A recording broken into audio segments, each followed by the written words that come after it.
Good Sunday morning. I'm Jaden Jefferson, and welcome to this week's Community Focus. This morning, I'm joined by Patrick Haan, who is head of Petroleum Analysis at GasBuddy, and he's, of course, a familiar face when we come to have this conversation about gas prices. So first, thanks for joining me. Thanks for having me, Jaden. So let's kind of talk about the fact that we're now out of the summer season, which to some is a relief, others not so much. But what trends are you expecting as we head into the fall and eventually winter season?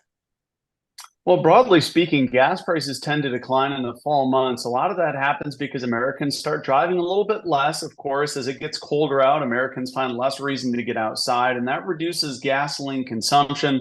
Things like road trips, vacations generally happen in the summer, not fall. And so usually that puts a lot of downward pressure on gas prices. Now, in addition to that, much of the nation has already made the change back to cheaper winter gasoline.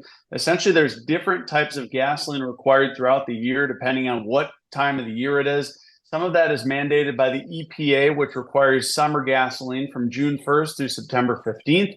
Once September 16th rolls around, refineries can start putting in cheaper components, mainly butane, which is much cheaper to blend into gasoline, and that reduces prices. So broadly speaking, Americans are going to continue to see some relief. The deeper we get into the fall, the national average should continue to drop, but there certainly are some caveats. We have seen a lot of refinery issues, especially in the West Coast, where gas prices have been going up. In addition, California doesn't make the change over to cheaper winter gasoline until October in some areas and November in others. And drivers know that prices vary regionally, even locally, even just stations that are a block apart. So what could the different regions expect? Well, again, as you mentioned, there's a lot of volatility in prices between states, neighborhoods, just stations across the street. When it comes to regions, I do expect that the Gulf states and the Great Lakes tend to be one of the cheaper areas or two of the cheaper areas to fill your tank up. Much of the South, primarily because of low gasoline taxes and proximity to those large refineries down in Texas and Louisiana. So areas like Mississippi, Texas, Oklahoma, which tend to be some of the cheapest in the nation, should continue. And keep in mind for Georgians, the state gasoline tax has been waived until mid-October, and that's going to continue providing some relief. But when it does expire, it's also going to mean higher prices in Georgia by mid-October. But for those two regions, some of the lower prices, whereas the West Coast, areas like California, Oregon, and Washington may continue to see prices above or challenging the $5 a gallon mark until some of the refinery issues are resolved. And I heard that good news about living in the Great Lakes region. That's definitely good news for us here in Toledo. But for others that may not see these low prices, what can they do if prices are simply too high for comfort?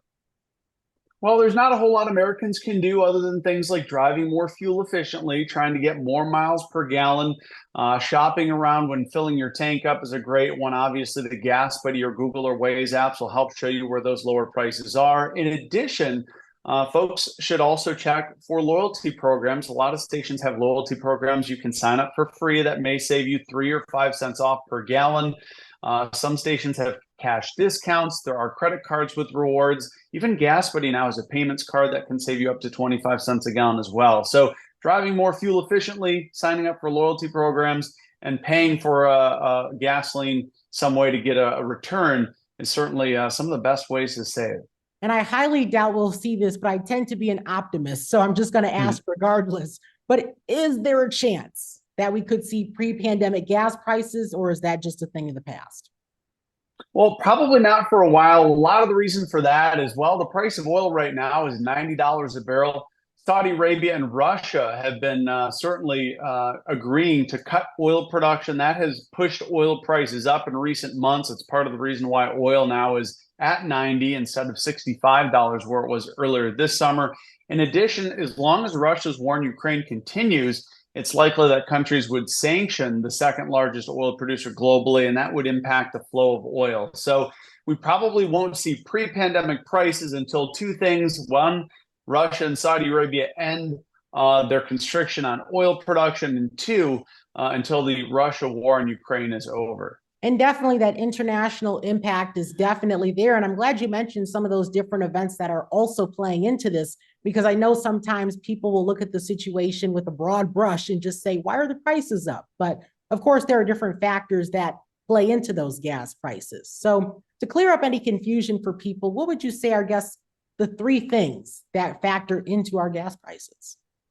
Well, certainly the price of oil. And again, that can be influenced by global producers. Global supply and demand has a heavy influence. The global economy on the demand side of things, if many economies, especially the US, is in a slowdown or recession, that can limit demand and pull prices down, just like it did in the early days of the pandemic. So I think those are probably the two biggest influences: supply and demand, OPEC policy, and the time of year for gasoline consumption is a big deal as well. And you mentioned this earlier in the interview, talking about fuel efficiency and how that can help save money. But are there any other programs or things that people should look at if they're still looking to save when they can?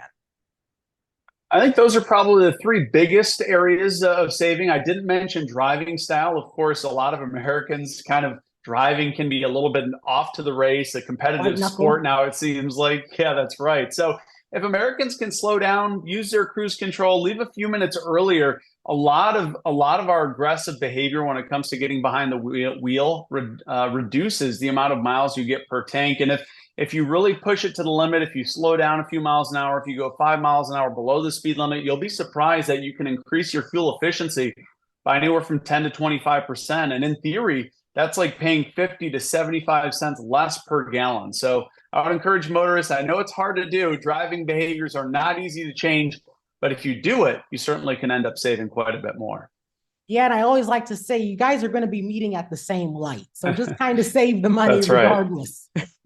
That's right. You don't need to be a pedal to the metal kind of person. You're going to get to where you need to go. If you can take a couple extra minutes, you'll probably end up spending a lot less.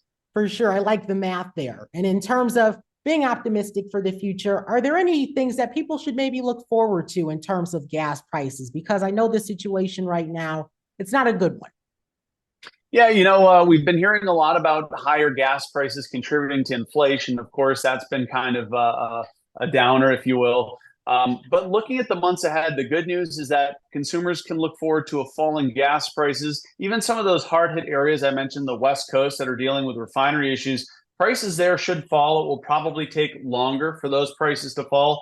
But by the end of the year, as we get closer to the holidays, the national average could be 25 to 45 cents a gallon lower than where it stands today. Of course, we're still in the midst of hurricane season, and I don't want to look too forward, because hurricanes can make an impact on gas prices. And keep in mind, there could be other caveats if OPEC decides to cut oil production, or if the Saudis or Russians decide to do the same. We could see an impact. But generally, gas prices fall in the fall. And unfortunately, that also means that they're going to spring up next spring. So be ready for that. We could get a little bit of a squeeze next year at the pump as well. Well, I guess that's one more reason to love fall. The prices come down. There you go. Well, Patrick Haan, head of petroleum analysis at GasBuddy, thank you so much for your time. Thanks, Jaden. Thank you. And that's this week's Community Focus. Have a great week.